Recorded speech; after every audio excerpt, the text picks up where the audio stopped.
সূরা আন-নাহল।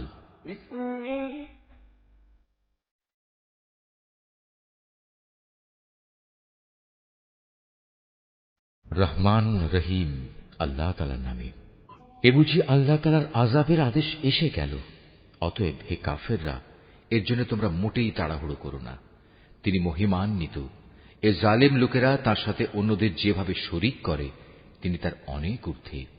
তিনি ওহী দিয়ে তার আদেশ বলে তার যে বান্দার উপর চান ফেরেশতাদের পাঠান, মানুষদের সতর্ক করে দাও, আমি ছাড়া দ্বিতীয় কোনো মাবুদ নেই, অতএব তোমরা আমাকেই ভয় করো। তিনি আসমান সমূহ ও জমিনকে যথাবিধি তৈরি করেছেন। তারা যাদের তার সাথে শরীক করে, তিনি তার চাইতে অনেক ঊর্ধ্বে। তিনি ক্ষুদ্র একটি শুক্র কণা থেকে যে মানুষ তৈরি করেছেন, আশ্চর্যের ব্যাপার, সে এখানে এসে স্বয়ং তার স্রষ্টার সাথেই প্রকাশ্য বিতর্ককারী বনে গেল। তিনি চতুষ্পদ জানোয়ার পয়দা করেছেন। তোমাদের জন্য ওতে শীত বস্ত্রের উপকরণ সহ আরো অনেক ধরনের উপকার রয়েছে। সর্বোপরি তাদের কিছু অংশ তোমরা তো আহারও করে থাকো। তোমরা যখন গোধূলি লগ্নে ওদের ঘরে ফিরিয়ে আনো, আবার প্রভাতে যখন ওদের চারণভূমিতে নিয়ে যাও, তখন এর মাঝে তোমাদের জন্য নয়নাভিরাম সৌন্দর্য উপকরণ থাকে। তোমাদের পণ্য সামগ্রীর বোঝাও তারা এমন দূর দূরান্তের শহরে বন্দরে নিয়ে যায়, যেখানে প্রাণান্তকর কষ্ট ব্যথি রেখে তোমরা কোনো দিনই সেসব পণ্য নিয়ে পৌঁছতে পারতে না। অবশ্যই তোমাদের মালিক তোমাদের উপর স্নেহপরায়ণ ও পরম দয়ালু। তিনি ঘোড়া, খচ্চর ও গাধা সৃষ্টি করেছেন যাতে তোমরা আরোহণ করো। এছাড়া তাতে শোভা বর্ধনের ব্যবস্থা রয়েছে। তিনি আরো এমন অনেক ধরনের জন্তু জানোয়ার পয়দা করেছেন যার পরিমাণ ও উপযোগিতা সম্পর্কে তোমরা এখনো পর্যন্ত কিছুই জানো না। আল্লাহ তাআলার উপরে নির্ভর করে মানুষদের সরল পথ নির্দেশ করো, বিশেষ করে যেখানে অন্য পথের মধ্যে কিছু বাঁকা পথও রয়েছে। তিনি যদি চাইতেন তাহলে তিনি সবাইকেই সরল পথে পরিচালিত করতে পারতেন। তিনি আসমান থেকে তোমাদের জন্য পানি বর্ষণ করেন। তার কিছু অংশ হচ্ছে পান করার, আর কিছু অংশ এমন সেখানে তা দ্বারা গাছপালা জন্মায়, যাতে তোমরা জন্তু জানোয়ারদের প্রতিপালন করো। সে পানি দ্বারা তিনি তোমাদের জন্য শস্য উৎপাদন করেন। জৈতুন, খেজুর ও আঙুর সহ সব ধরনের ফল জন্মান।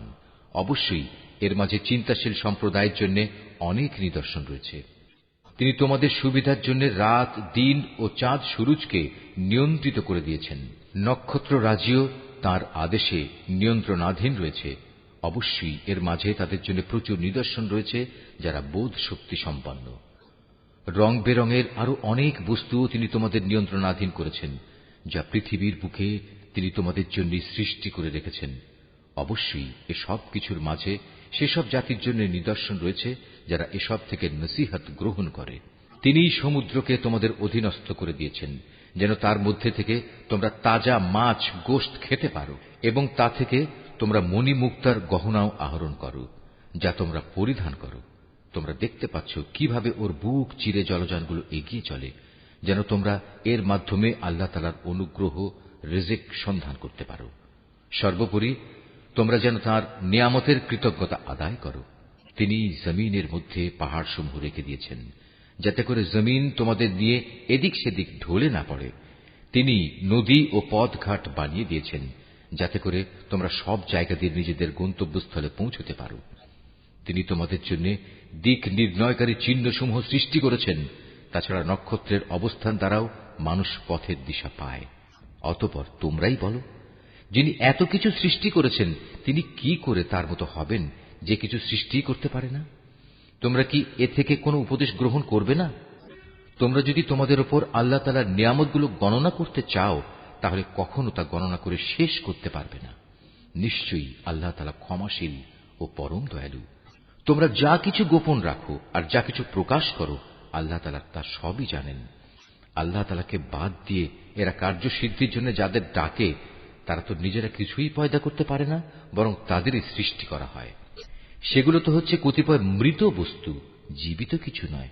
অথচ তাদের এটুকুও বোধ নেই যে তাদের কখন আবার উঠিয়ে নেওয়া হবে। হে মানুষ, তোমাদের মাবুদ তো একজন, তিনি ছাড়া দ্বিতীয় কোনো মাবুদ নেই। অতঃপর যারা পরকালের উপর ঈমান আনে না, তাদের অন্তরসমূহ এমনিই সত্য অস্বীকারী হয়ে পড়ে, এবং এরা নিজেরাও হয় দারুণ অহংকারী। নিঃসন্দেহে আল্লাহ তাআলা জানেন এরা যা কিছু গোপন করে এবং যা কিছু প্রকাশ করে, তিনি কখনো অহংকারীদের পছন্দ করেন না। যখন এদের এ মর্মে জিজ্ঞেস করা হয়, তোমাদের মালিক কি ধরনের জিনিস নাজিল করলেন, তখন তারা বলে, তা তো আগের কালের উপকথা ছাড়া আর কিছুই নয়। ফলে শেষ বিচারের দিন এরা নিজেদের পাপের ভার পূর্ণ মাত্রায় বহন করবে। এরা সেদিন তাদের পাপের বোঝা বহন করবে, যাদের এরা জ্ঞান ভিত্তিক প্রমাণ ছাড়া গোমরাহ করে দিয়েছিল। ওরা যা বহন করে চলেছে তা কত নিকৃষ্ট। এর আগেও অনেক মানুষ দ্বীনের বিরুদ্ধে চক্রান্ত করেছিল, কিন্তু আল্লাহ তাআলা তাদের পরিকল্পনার সমগ্র ইমারত তার ভিত্তিমূল থেকে নির্মূল করে দিয়েছিলেন। ফলে তাদের এ চক্রান্তরূপী ইমারতের ছাদ তাদের উপরই ধসে পড়ল এবং তাদের উপর এমন বহু দিক থেকেই আযাব এসে আপতিত হল, যা ছিল তাদের কল্পনারও বাইরে। কিয়ামতের দিন আল্লাহ তাআলা ওদের আরো বেশি পরিমাণে লাঞ্ছিত করবেন। তিনি তাদের জিজ্ঞেস করবেন, কোথায় আমার সেসব শরীক যাদের ব্যাপারে তোমরা মানুষদের সাথে বাকবিতণ্ডা করতে? যাদের সঠিক জ্ঞান দেয়া হয়েছিল তারা সেদিন বলবে, অবশ্যই যাবতীয় অপমান, লাঞ্ছনা ও অকল্যাণ আজ কাফেরদের জন্য। এরা হচ্ছে তারা ফেরেশতারা যাদের মৃত্যু ঘটায়, তা ঘটায় এমন অবস্থায় যখন তারা নিজেদের উপর জুলুম করতে থাকে। অতঃপর তারা উপায়ান্তর না দেখে আত্মসমর্পণ করে এবং বলে, আমরা তো কোনো মন্দ কাজ করতাম না। ফেরেশতারা বলবে, হ্যাঁ, তোমরা যা কিছু করতে আল্লাহ তাআলা সে সম্পর্কে সম্যক অবহিত রয়েছেন। সুতরাং আজ জাহান্নামের দরজাসমূহ দিয়ে তোমরা আগুনে প্রবেশ করো, সেখানে তোমরা চিরদিন থাকবে।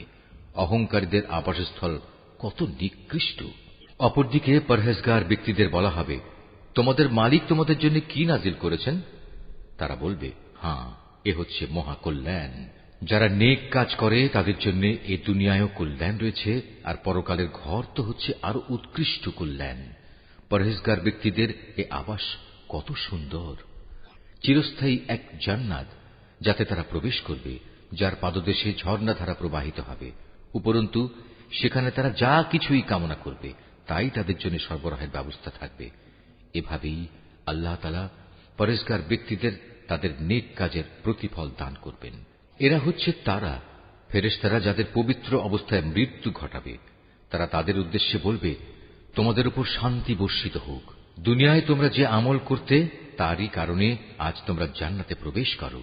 হে নবী, তুমি কি মনে করো ওরা শুধু এজন্যই অপেক্ষা করছে যে তাদের কাছে একদিন ফেরেশতা নাজিল হবে, কিংবা তোমার মালিকের পক্ষ থেকে কোনো আযাবের হুকুম আসবে? এদের আগে যারা এসেছিল তারা এমনটিই করেছে। এদের উপর আযাব পাঠিয়ে আল্লাহ তাআলা কোনো জুলুম করেননি, বরং তারা নিজেরাই নিজেদের উপর জুলুম করেছে। পরিশেষে তাদের উপর তাদের মন্দ কাজের শাস্তি আপতিত হল। একসময় সে আযাব তাদের পরিবেষ্টন করে নিল, যা নিয়ে তারা হামেশা ঠাট্টা বিদ্রূপ করে বেড়াত। মুশরিকরা বলে, যদি আল্লাহ তাআলা চাইতেন তাহলে আমরা তো তাঁকে বাদ দিয়ে অন্য কিছুর ইবাদত করতাম না, না আমাদের বাপদাদারা অন্য কারো ইবাদত করত। আমরা তাঁর অনুমতি ছাড়া কোনো জিনিস হারামও করতাম না। একই ধরনের কাজ তাদের পূর্ববর্তী লোকেরাও করেছে। আসলে রসুলদের উপর সুস্পষ্ট বাণী পৌঁছে দেওয়া ছাড়া আর কোনো অতিরিক্ত দায়িত্ব কি আছে?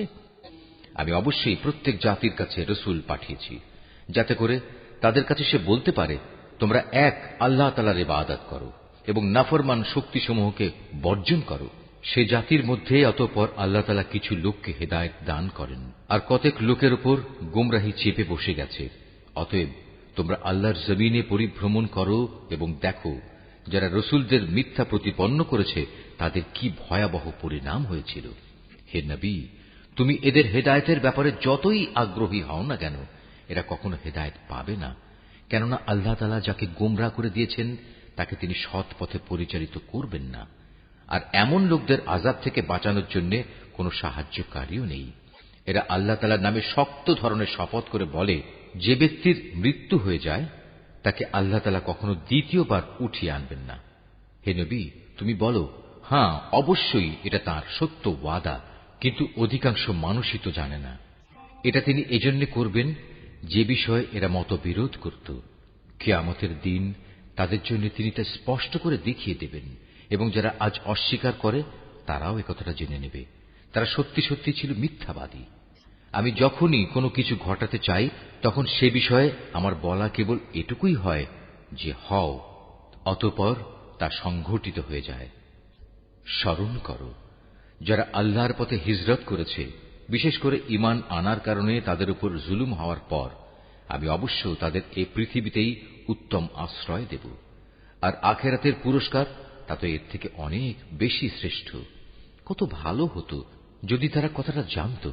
যারা বিপদে ধৈর্য ধারণ করে এবং যারা আল্লাহর উপর নির্ভরশীল থাকে তাদের জন্য আখিরাতের অনেক পুরস্কার রয়েছে। হে নবী, আমি তোমার আগেও এ মানুষদের মধ্যে থেকেই কিছু ব্যক্তিকে রসুল বানিয়ে প্রেরণ করেছি যাদের উপর আমি ওহী পাঠিয়েছি। অতএব যদি তোমরা না জানো তাহলে কেতাবধারীদের জিজ্ঞেস করো। এসব নবীকে আমি সুস্পষ্ট দলিল প্রমাণ ও কেতাব সহকারে পাঠিয়েছি। একইভাবে আজ তোমার কাছেও কেতাব নাজিল করেছি, যাতে করে যে শিক্ষা মানুষদের জন্য তাদের কাছে পাঠানো হয়েছে তুমি তা তাদের সুস্পষ্টভাবে বোঝাতে পারো, যেন তারা নিজেরাও একটু চিন্তা ভাবনা করে। যারা আল্লাহ তাআলা ও তাঁর রসুলের বিরুদ্ধে হীন চক্রান্ত করে তারা কি এ বিষয়ে নিশ্চিত ও নিরাপদ হয়ে গেছে যে আল্লাহ তাআলা এজন্য তাদের ভূগর্ভে ধসিয়ে দেবেন না, কিংবা এমন কোন দিক থেকে তাদের উপর আযাব এসে আপতিত হবে না যা তারা কখনো চিন্তাও করতে পারেনি, কিংবা তাদের তিনি এমন সময় পাকড়াও করবেন না যখন তারা চলাফেরা করতে থাকবে। এরা কখনোই তাকে তার কোনো কাজে অক্ষম করে দিতে পারবে না, অথবা এমন হবে না যে প্রথমে তিনি তাদের কিছু দূর চলতে দেবেন অতঃপর পাকড়াও করবেন। অবশ্যই তোমার মালিক একান্ত স্নেহশীল ও পরম দয়ালু। এই আয়াতটি যিনি তেলাওয়াত করবেন এবং যিনি এই আয়াতটির তেলাওয়াত শুনবেন তাদের সবাইকে এখানে একটি সাজদা আদায় করতে হবে। এটা ওয়াজিব। এরা কি আল্লাহ তাআলা যা কিছু সৃষ্টি করেছেন তার প্রতি লক্ষ্য করে না যে তার ছায়া আল্লাহর সামনে সাজদাবনত অবস্থায় কখনো ডান দিক থেকে কখনো বাঁ দিক থেকে তাঁরই উদ্দেশ্যে ঢলে পড়ে? এরা সবাই তাঁর সামনে অক্ষমতা প্রকাশ করে যাচ্ছে। যা কিছু আছে আসমান সমূহে এবং এ জমিনে বিচরণশীল যা কিছু আছে যত ফেরেশতাকুল তারা সবাই আল্লাহকে সাজদা করে যাচ্ছে। এদের কেউই নিজেদের বড়াই জাহির করে না, উপরন্তু তারা ভয় করে তাদের মালিককে, যিনি তাদের উপর পরাক্রমশালী। তাঁর পক্ষ থেকে তাদের যা আদেশ করা হয় তা তারা বিনীতভাবে পালন করে। হে মানুষ, আল্লাহ তাআলা আদেশ করেছেন তোমরা আনুগত্যের জন্য দুজন মাবুদ গ্রহণ করো না। মাবুদ তো শুধু একজন, সুতরাং তোমরা আমাকেই ভয় করো। আকাশমণ্ডলী ও জমিনের যেখানে যা কিছু আছে তা সবই তাঁর জন্য। জীবন বিধান তাঁর অনুগত করে দেয়াই কর্তব্য। এরপরেও কি তোমরা আল্লাহ তাআলা ছাড়া অন্য কাউকে ভয় করবে? নিয়ামতের যা কিছু তোমাদের কাছে আছে তা তো আল্লাহ তাআলার কাছ থেকেই এসেছে, এবং তোমাদের যদি কোনো দুঃখ দৈন্য স্পর্শ করে তখন তা দূর করার জন্য তাঁকেই তোমরা বিনীতভাবে ডাকতে শুরু করো। অতঃপর আল্লাহ তাআলা যখন তা দূরীভূত করে দেন তখন তোমাদেরই একদল লোক তাদের মালিকের সাথে অন্যদের শরীক বানিয়ে নেয়, যাতে করে আমি তাদের যা নিয়ামত দান করেছি তারা তা অস্বীকার করতে পারে। সুতরাং কিছুদিনের জন্য এই জীবনটা তোমরা ভোগ করে নাও, অচিরেই তোমরা এই অকৃতজ্ঞতার পরিণাম জানতে পারবে। আমি ওদের যা কিছু রিজিক দান করেছি তার একাংশকে ওরা এমন সবার জন্য নির্ধারণ করে নেয় যারা মূলত জানেও না রিজিকের উৎসমূল কোথায়। আল্লাহ তাআলার শপথ, তোমরা তাঁর সম্পর্কে যে মিথ্যা অপবাদ দিতে সে সম্পর্কে অবশ্যই তোমাদের প্রশ্ন করা হবে। এ মুশরিক ব্যক্তিরা কন্যা সন্তানদের আল্লাহর জন্য নির্ধারণ করে, অথচ আল্লাহ তাআলা এ সব কিছু থেকে অনেক পবিত্র, মহিমান্বিত। ওরা নিজেদের জন্য তাই কামনা করে যা তারা পছন্দ করে, অথচ যখন এদের কাউকে কন্যা জন্ম হওয়ার সুখবর দেয়া হয় তখন দুঃখে ব্যথায় তার মুখ কালো হয়ে যায় এবং সে অসহনীয় মনস্তাপে ক্লিষ্ট হয়। যে বিষয়ে তাকে সুসংবাদ দেয়া হয়েছিল তার মনের কষ্টের কারণে সে তার জাতির লোকদের কাছ থেকে আত্মগোপন করে থাকতে চায়। ভাবতে থাকে, সে কি এ সদ্য প্রসূত কন্যা সন্তানকে অপমানের সাথে রাখবে না তাকে মাটিতে পুঁতে ফেলবে। ভালোভাবে শুনে রাখো, আসলে কন্যা সন্তান সম্পর্কে ওরা যা সিদ্ধান্ত করে তা অতি নিকৃষ্ট। বস্তুত যারা আখিরাত দিবসের উপর ঈমান আনে না তাদের জন্য এ ধরনের নিকৃষ্ট পরিণামই রয়েছে, আর আল্লাহ তাআলার জন্যই সর্বশ্রেষ্ঠ পরিণাম। তিনি মহাপরাক্রমশালী ও প্রবল প্রজ্ঞাময়। আল্লাহ তাআলা মানুষদের তাদের নাফরমানির জন্য যদি সাথে সাথেই পাকড়াও করতেন তাহলে এ জমিনের বুকে কোনো একটি বিচরণশীল জীবকেই তিনি ছেড়ে দিতেন না, কিন্তু আল্লাহ তাআলা তাদের এক বিশেষ সময়সীমা পর্যন্ত অবকাশ দেন।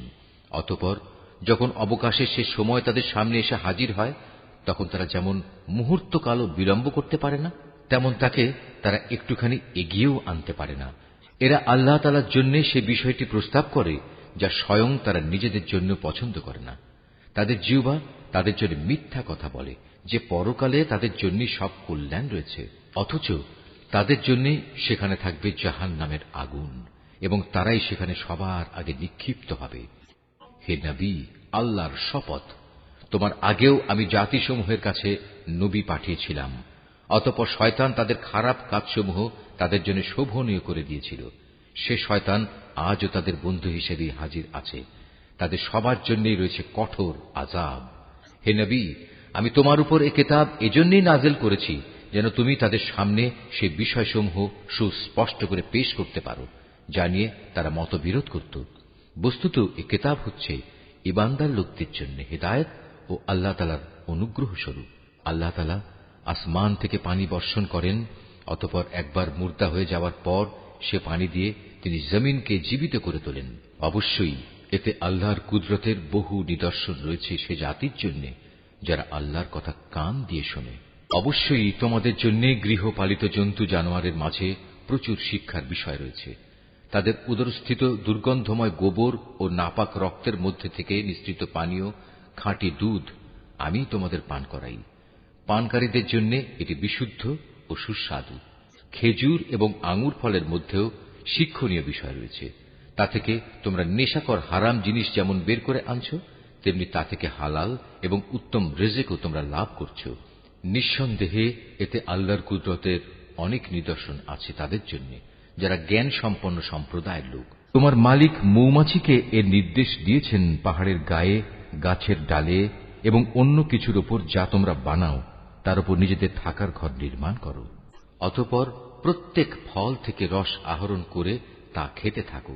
অতঃপর তোমার মালিকের নির্ধারিত পথ ধরে পূর্ণ আনুগত্যের সাথে সেদিকে এগিয়ে চলো।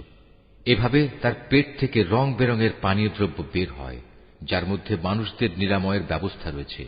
অবশ্য এতেও নিদর্শন রয়েছে সে সম্প্রদায়ের জন্য যারা আল্লাহর এ সৃষ্টি বৈচিত্র্য নিয়ে চিন্তা করে। আল্লাহ তাআলাই তোমাদের সৃষ্টি করেছেন, অতঃপর তিনিই তোমাদের মৃত্যু দেবেন। তোমাদের কোনো ব্যক্তি এমনও হবে যে সে বৃদ্ধ বয়সের দুর্বলতম স্তর পর্যন্ত পৌঁছে যাবে। এতে করে কৈশোরে এবং যৌবনে কোনো বিষয় জানার পর সে পুনরায় অজ্ঞ হয়ে যাবে। আল্লাহ তাআলা অবশ্যই সর্বজ্ঞ, তিনি সর্বশক্তিমান। আল্লাহ তাআলা তোমাদের কাউকে কারো উপর রিজিকের ব্যাপারে প্রাধান্য দিয়ে রেখেছেন। অতঃপর যাদের এ ব্যাপারে শ্রেষ্ঠত্ব দেয়া হয়েছে তারা আবার তাদের অধীনস্থ দাস দাসীদের নিজেদের সামগ্রী থেকে কিছুই দিতে চায় না। তাদের আশঙ্কা হচ্ছে এমনটি করলে এ ব্যাপারে তারা উভয়ই সমান পর্যায়ের হয়ে যাবে। তবে কি এরা আল্লাহর এই নিয়ামত অস্বীকার করে? আল্লাহ তাআলাই তোমাদের মধ্যে থেকে তোমাদের জোড় পয়দা করেছেন এবং তোমাদের এই যুগল দম্পতি থেকে তিনি তোমাদের পুত্র পৌত্রাদি সৃষ্টি করেছেন এবং তিনি তোমাদের উত্তম রিজিক দান করেছেন। তারপরেও কি এরা বাতিলের উপর বিশ্বাস স্থাপন করবে আর আল্লাহর নিয়ামতকে অবিশ্বাস করবে? এবং এরা কি আল্লাহ তাআলাকে বাদ দিয়ে তাদের বানানো মাবুদের গোলামি করবে, যাদের আকাশমণ্ডলী ও জমিনের কোথাও থেকে কোন প্রকার রিজিক সরবরাহ করার কোনো ক্ষমতা নেই? সুতরাং হে মানুষ, তোমরা আল্লাহ তাআলার কোনো সদৃশ্য দাঁড় করিও না। অবশ্যই আল্লাহ তাআলা সব কিছু জানেন, তোমরা কিছুই জানো না। আল্লাহ তাআলা এখানে অপরের অধিকারভুক্ত একটি দাসের উদাহরণ দিচ্ছেন যে নিজে থেকে কোনো কিছু করার ক্ষমতা রাখে না। উদাহরণ দিচ্ছেন এমন ব্যক্তির সাথে যাকে আমি আমার পক্ষ থেকে উত্তম রিজিক দান করেছি এবং সে তা থেকে গোপনে ও প্রকাশ্যে ব্যয় করে চলেছে। তোমরা কি মনে করো এরা উভয় সমান? না, কখনো নয়। সমস্ত প্রশংসা আল্লাহ তাআলার জন্য, কিন্তু এদের অধিকাংশ মানুষই কিছু জানে না। আল্লাহ তাআলা আরো দুজন মানুষের উদাহরণ দিচ্ছেন। তাদের একজন হচ্ছে মূক, সে কোনো কিছুই নিজে থেকে করতে বা বলতে পারে না। সে সবসময় নিজের মনিবের ওপর বোঝা হয়ে থাকে। যেখানেই তাকে সে পাঠায় না কেন সে কোনো ভালো কিছু নিয়ে আসতে পারে না। এ অক্ষম ব্যক্তিটি কি সমান হতে পারে সে ব্যক্তির যে নিজে মুক্ত নয়, বরং সে অন্য মানুষদের ন্যায় কাজের আদেশ দিতে সক্ষম?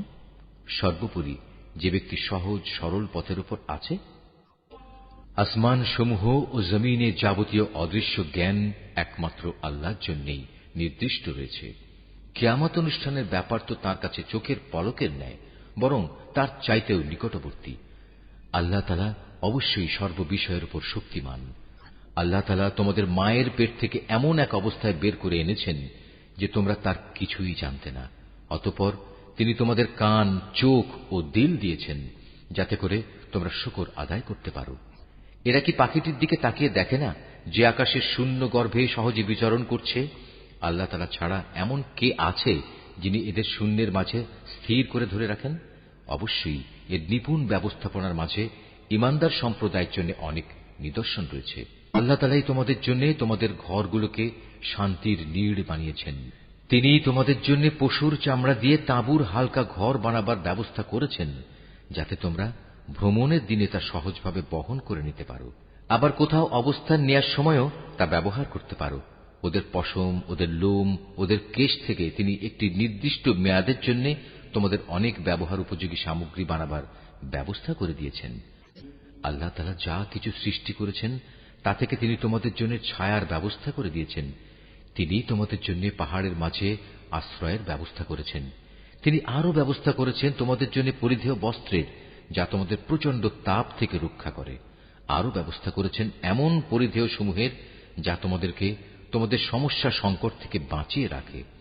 এভাবেই তিনি তোমাদের উপর তার নিয়ামত সমূহ পূর্ণ করে দেন যাতে করে তোমরা তার অনুগত বান্দা হতে পারো। যদি তারা সত্য থেকে মুখ ফিরিয়ে নেয় তবে তুমি জেনে রেখো তাদের কাছে সুস্পষ্ট বক্তব্য পৌঁছে দেওয়া ছাড়া তোমার আর কোনই দায়িত্ব নেই। এসব লোকেরা আল্লাহ তাআলার নিয়ামত ভালো করেই চেনে, কিন্তু এ সত্ত্বেও তারা তা অস্বীকার করে। আসলে ওদের অধিকাংশ মানুষই হচ্ছে অকৃতজ্ঞ।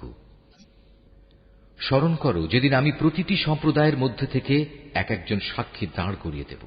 অতঃপর কাফেরদের কোন রকম কৈফিয়ত দেওয়ার অনুমতি দেয়া হবে না, না তাদের সেদিন আল্লাহ সন্তুষ্টির জন্য কোন সুযোগ দেয়া হবে। সেদিন যখন জালেমরা আযাব দেখতে পাবে তখন ভীষণ চিৎকার করে তা থেকে বাঁচার চেষ্টা করবে, কিন্তু কোন চিৎকারেই তাদের উপর থেকে শাস্তি লঘু করা হবে না, না এ ব্যাপারে তাদের কোন রকম অবকাশ দেয়া হবে। মুশরিক ব্যক্তিরা যাদের আল্লাহর সাথে শরীক করেছিল, সেদিন যখন তারা সেসব লোকদের দেখবে তখন বলবে, হে আমাদের মালিক, এরাই তো সেসব লোক যাদের আমরা তোমার বদলে ডাকতাম। অতঃপর সে শরীক কিংবা মুশরিক ব্যক্তিরা উল্টো তাদের উপরেই অভিযোগ নিক্ষেপ করে বলবে, না, আসলে তোমরাই হচ্ছে মিথ্যাবাদী। তখন এ মুশরিক ব্যক্তিরা আল্লাহর কাছে আত্মসমর্পণ করবে। যা কিছু কথা তারা উদ্ভাবন করত সেদিন তা নিষ্ফল হয়ে যাবে। যারা কুফরি করেছে এবং অন্য মানুষদেরও আল্লাহর পথ থেকে বাধা দিয়েছে, আমি সেদিন তাদের আযাবের উপর আযাব বৃদ্ধি করব। এটা হচ্ছে তাদের সেই অশান্তি ও ফাসাদের শাস্তি যা তারা দুনিয়ায় করে এসেছে। সেদিনের কথা স্মরণ করো যেদিন আমি প্রত্যেক সম্প্রদায়ের মধ্যে স্বয়ং তাদেরই মধ্যে থেকে তাদের উপর একজন সাক্ষী উত্থিত করব, এবং এ লোকদের উপর আমি তোমাকেও সাক্ষী রূপে নিয়ে আসব। আমি তোমার উপর কেতাব নাজিল করেছি। মুসলমানদের জন্য এই কেতাব হচ্ছে দ্বীন সম্পর্কিত সব কিছুর ব্যাখ্যা, আল্লাহর হিদায়াত ও মুসলমানদের জন্য জান্নাতের সুসংবাদ স্বরূপ। অবশ্যই আল্লাহ তাআলা ন্যায় পরায়ণতা, সদাচরণ ও আত্মীয় স্বজনকে দান করার নির্দেশ দেন, এবং তিনি অশ্লীলতা, অসৎ কাজকর্ম ও সীমা লঙ্ঘনজনিত সব কাজ থেকে নিষেধ করেন। তিনি তোমাদের এগুলো মেনে চলার উপদেশ দেন যাতে করে তোমরা এ থেকে শিক্ষা গ্রহণ করতে পারো। যখন তোমরা নিজেদের মধ্যে আল্লাহর নামে কোনো অঙ্গীকার করো তখন তা পূর্ণ করো, এবং একবার এ শপথকে পাকাপোক্ত করে নেয়ার পর তা ভঙ্গ করো না, কেননা এ শপথের জন্য তোমরা আল্লাহকে সাক্ষী করেছ। অবশ্যই আল্লাহ তাআলা জানেন তোমরা কখন কোথায় কি করো। তোমরা কখনো সেই নারীর মতো হয়েও না যে অনেক পরিশ্রম করে নিজের জন্য কিছু সুতা কাটল, কিন্তু পরে তা নিজেই টুকরো টুকরো করে ছিঁড়ে ফেলল। তোমরা তো তোমাদের পারস্পরিক ব্যাপারে নিজেদের শপথগুলো ধোঁকা ও প্রবঞ্চনার উদ্দেশ্যে ব্যবহার করো, যাতে করে তোমাদের এক দল আর এক দল থেকে অগ্রগামী হয়ে যেতে পারে। আসলে আল্লাহ তাআলা এ বিষয়টি দিয়ে তোমাদের পরীক্ষা নেন মাত্র। তাছাড়া তোমরা যেসব বিষয়ে মতবিরোধ করছো, কিয়ামতের দিন অবশ্যই তিনি তা সবার সামনে প্রকাশ করে দেবেন। আল্লাহ তাআলা যদি চাইতেন তাহলে তোমাদের সবাইকে এক জাতি বানিয়ে দিতে পারতেন। তিনি যাকে ইচ্ছা তাকে বিভ্রান্ত করেন, আবার যাকে ইচ্ছা তাকে সৎ পথে পরিচালিত করেন। তোমরা কি করতে সে সম্পর্কে তোমাদের অবশ্যই প্রশ্ন করা হবে। তোমরা তোমাদের শপথগুলো পরস্পরকে প্রবঞ্চনা করার উদ্দেশ্যে ব্যবহার করো না। এমন করলে মানুষের পা একবার স্থির হওয়ার পর পুনরায় পিছলে পড়ে যাবে এবং আল্লাহর পথ থেকে মানুষদের বাধা দেওয়ার কারণে এ দুনিয়ায়ও তোমাদের শাস্তির স্বাদ গ্রহণ করতে হবে এবং আখেরাতেও তোমাদের জন্য থাকবে কঠোর আযাব। তোমরা আল্লাহর নামে অঙ্গীকারকে দুনিয়ার সামান্য স্বার্থের বিনিময়ে বিক্রি করে দিও না। সততা ও বিশ্বস্ততার পুরস্কার যা আল্লাহর কাছে আছে তা তোমাদের জন্য অনেক উত্তম। যদি তোমরা জানতে, যা কিছু সহায় সম্পদ তোমাদের কাছে আছে তা একদিন নিঃশেষ হয়ে যাবে। অপরদিকে আল্লাহর কাছে এর যা বিনিময় আছে তা হামেশাই বাকি থাকবে। সে আশায় যারা ধৈর্য ধারণ করেছে এবং ভালো কাজ করেছে, নিশ্চয়ই আল্লাহ তাআলা তাদের সেসব কর্মের শ্রেষ্ঠ পুরস্কার দেবেন। তোমাদের পুরুষ কিংবা নারীর মধ্যে যে ব্যক্তি কোনো নেক কাজ করবে এমতাবস্থায় যে সে হবে যথার্থ মোমেন, তাহলে অবশ্যই তাকে আমি দুনিয়ার বুকে পবিত্র জীবন যাপন করাবো এবং আখিরাতের জীবনেও তাদের দুনিয়ার জীবনের কার্যক্রমের অবশ্যই উত্তম বিনিময় দান করব। অতঃপর তোমরা যখন কোরআন পড়তে শুরু করবে তখন বিতাড়িত শয়তানের ওয়াসওয়াসা থেকে আল্লাহর কাছে আশ্রয় চাও। যারা আল্লাহর উপর ঈমান আনে এবং যাবতীয় কার্যকলাপে তাদের মালিকের উপর ভরসা করে, তাদের উপর শয়তানের কোনোই আধিপত্য নেই। তার সব আধিপত্য তো তাদের উপরই চলে যারা তাকে বন্ধু ও অভিভাবক হিসেবে গ্রহণ করেছে, উপরন্তু যারা তার সাথে শরীক করেছে। হে নবী, আমি যখন এক আয়াত পরিবর্তন করে তার জায়গায় আর এক আয়াত নাজিল করি, অথচ আল্লাহ তাআলা যা কিছু নাজিল করেন তা তিনি ভালো করেই জানেন, তখন তারা বলে, তুমি তো এগুলো এমনি নিজ থেকে বানিয়ে নিচ্ছ। আসলে তাদের অধিকাংশ মানুষই আল্লাহর সূক্ষ্ম রহস্য জানে না। তুমি তাদের বলো, হ্যাঁ, এ কোরআনকে জিব্রাইল ফেরেশতা তোমার মালিকের কাছ থেকে ঠিকভাবেই নাজিল করেছে, যাতে করে যারা আল্লাহর উপর ঈমান এনেছে তাদের তিনি সুদৃঢ় ভিত্তির উপর প্রতিষ্ঠিত করতে পারেন। সর্বোপরি এটা যেন হয় অনুগত বান্দাদের পথ নির্দেশ ও জান্নাতের সুসংবাদবাহী। হে নবী, আমি ভালো করে জানি এরা তোমার ব্যাপারে কি বলে। এরা বলে, এ কোরআন তো একজন মানুষ এসে এ ব্যক্তিকে পড়িয়ে দিয়ে যায়, অথচ যে ব্যক্তিটির দিকে এরা ইঙ্গিত করে তার ভাষা আরবি নয়, আর এ কোরআন হচ্ছে সুস্পষ্ট আরবি ভাষা। আসল কথা হচ্ছে, যারা আল্লাহর আয়াত সমূহে বিশ্বাস করে না, আল্লাহ তাআলাও তাদের সঠিক পথে পরিচালিত করেন না, আর তাদের জন্যই মর্মান্তিক আযাব রয়েছে। নিজের পক্ষ থেকে কথা বানানো কখনো নবীর কাজ হতে পারে না, বরং এটা হচ্ছে তাদের কাজ যারা আল্লাহর আয়াতের উপর ঈমান আনে না। আসলে এরাই হচ্ছে মিথ্যাবাদী। যে ব্যক্তি একবার ঈমান আনার পর কুফরি করে, যদি তাকে কুফরি বাক্য উচ্চারণ করতে বাধ্য করা হয় অথচ তার অন্তর ঈমানের উপরই সন্তুষ্ট থাকে, তাহলে আল্লাহ তাআলা তা হয়তো মাফ করে দেবেন। কিন্তু যে তার অন্তরকে কুফরির জন্য সদা উন্মুক্ত করে রাখে, তাদের উপর আল্লাহর গজব, তাদের জন্যই রয়েছে মর্মন্তুদ শাস্তি। এটা এজন্যে যে তারা দুনিয়ার জীবনকে পরকালীন জীবনের উপর প্রাধান্য দিয়েছে। আল্লাহ তাআলা কখনো কাফের সম্প্রদায়কে হেদায়েত দান করেন না। এরাই হচ্ছে সেসব লোক যাদের অন্তরে, যাদের কানে ও যাদের চোখের উপর আল্লাহ তাআলা সিল এঁটে দিয়েছেন। আসলে এরা সবাই ভয়াবহ আযাব সম্পর্কে গাফেল। নিশ্চয়ই ওরা পরলোকে ভীষণ ক্ষতিগ্রস্ত হবে। এর বিপরীত যারা ঈমানের পথে নির্যাতিত হওয়ার পর হিজরত করে, অতঃপর আল্লাহর পথে জিহাদ করে এবং বিপদে ধৈর্য ধারণ করে, হে নবী, অবশ্যই তোমার মালিক এ পরীক্ষার পর তাদের প্রতি ক্ষমাশীল ও পরম দয়ালু হবেন।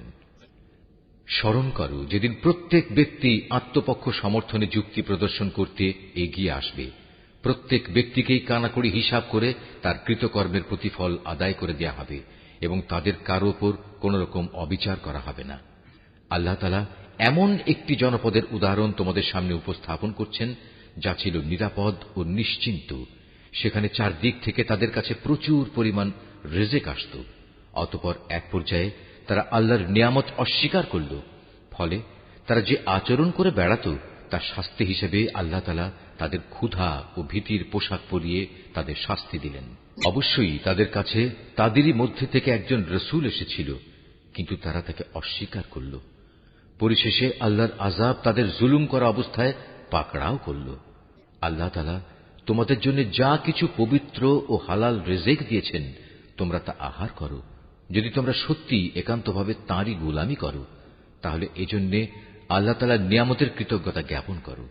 তিনি তো তোমাদের উপর শুধু মৃত জন্তু, রক্ত এবং শুয়োরের গোশত হারাম করেছেন।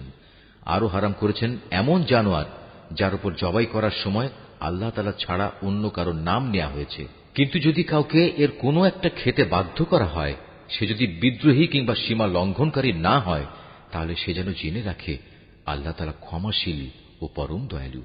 তোমাদের জিহ্বা আল্লাহ তাআলার উপর মিথ্যা আরোপ করে বলেই কখনো একথা বলো না যে এটা হালাল ও এটা হারাম। জেনে রেখো, যারাই আল্লাহর উপর মিথ্যা আরোপ করো তারা কখনোই সাফল্য লাভ করতে পারবে না। তাদের জন্য এটা পার্থিব জীবনের সামান্য কিছু সামগ্রী মাত্র। পরকালে তাদের জন্য রয়েছে কঠোর আযাব। হে নবী, ইহুদীদের ওপর আমি সেসব কিছু হারাম করেছি যা ইতিপূর্বে আমি তোমার কাছে বর্ণনা করেছি। এগুলো হারাম করে আমি তাদের উপর কোনো অবিচার করিনি, বরং তারা আমার আদেশ না মেনে নিজেরাই নিজেদের উপর অবিচার করেছে। অতঃপর অবশ্যই তোমার মালিক তাদের উপর দয়া করেছেন যারা অজ্ঞতাবশত কোনো গুনাহের কাজ করল, অতঃপর অন্যায় বুঝতে পেরে তওবা করল এবং তওবার পর নিজেদের সংশোধনও করে নিল। হে নবী, তোমার মালিক অবশ্যই এরপর তাদের জন্য হবেন ক্ষমাশীল ও পরম দয়ালু। নিশ্চয়ই ইব্রাহিম ছিল একটি উম্মতের সমমর্যাদাবান। সে ছিল আল্লাহর একান্ত অনুগত ও একনিষ্ঠ বান্দা। সে কখনো মুশরিকদের অন্তর্ভুক্ত ছিল না। সে ছিল আল্লাহ তাআলার নিয়ামতের প্রতি কৃতজ্ঞ। আল্লাহ তাআলা তাকে নবুয়তের জন্য বাছাই করেছেন এবং তাকে তিনি সরল পথে পরিচালিত করেছেন। আমি তাকে দুনিয়াতেও প্রচুর কল্যাণ দান করেছি, আর পরকালেও সে নিঃসন্দেহে নেক মানুষদের অন্তর্ভুক্ত হবে। অতঃপর হে নবী, আমি তোমার উপর ওহী পাঠালাম যে তুমি একনিষ্ঠভাবে ইব্রাহিমের মিল্লাত অনুসরণ করো। আর সে কখনো মুশরিকদের দলভুক্ত ছিল না। শনিবার পালন করা তো কেবল তাদের জন্যই বাধ্যতামূলক করা হয়েছিল যারা এ বিষয়টি নিয়ে অযথা মতবিরোধ করেছে। অবশ্যই তোমার মালিক কিয়ামতের দিন তাদের মাঝে সেসব বিষয়ে মীমাংসা করে দেবেন, যেসব বিষয় সেখানে তারা মতবিরোধ করত। হে নবী, তুমি তোমার মালিকের পথে মানুষদের প্রজ্ঞা ও সদুপদেশ দ্বারা আহ্বান করো। কখনো তর্কে যেতে হলে তুমি এমন এক পদ্ধতিতে যুক্তিতর্ক করো যা সবচাইতে উৎকৃষ্ট পন্থা। তোমার মালিক এটা ভালো করেই জানেন কে তার পথ থেকে বিপদগামী হয়ে গেছে, আবার যে ব্যক্তি হেদায়েতের পথে রয়েছে তিনি তার সম্পর্কেও সবিশেষ অবহিত আছেন। যদি তোমরা কাউকে শাস্তি দাও তাহলে ঠিক ততটুকু শাস্তি দেবে যতটুকু অন্যায় তোমাদের সাথে করা হয়েছে। অবশ্য যদি তোমরা ধৈর্য ধারণ করো তাহলে জেনে রেখো ধৈর্যশীলদের জন্য তাই হচ্ছে উত্তম। হে নবী, তুমি নির্যাতন নিপীড়নে ধৈর্য ধারণ করো। তোমার ধৈর্য সম্ভব হবে শুধু আল্লাহ তাআলার সাহায্য দিয়েই। এদের আচরণের উপর দুঃখ করো না। এরা যেসব ষড়যন্ত্র করে চলেছে তাতে তুমি মনক্ষুণ্ণ হও না। অবশ্যই আল্লাহ তাআলা তাদের সাথে রয়েছেন যারা জীবনের সর্বত্র আল্লাহ তাআলাকে ভয় করে চলে।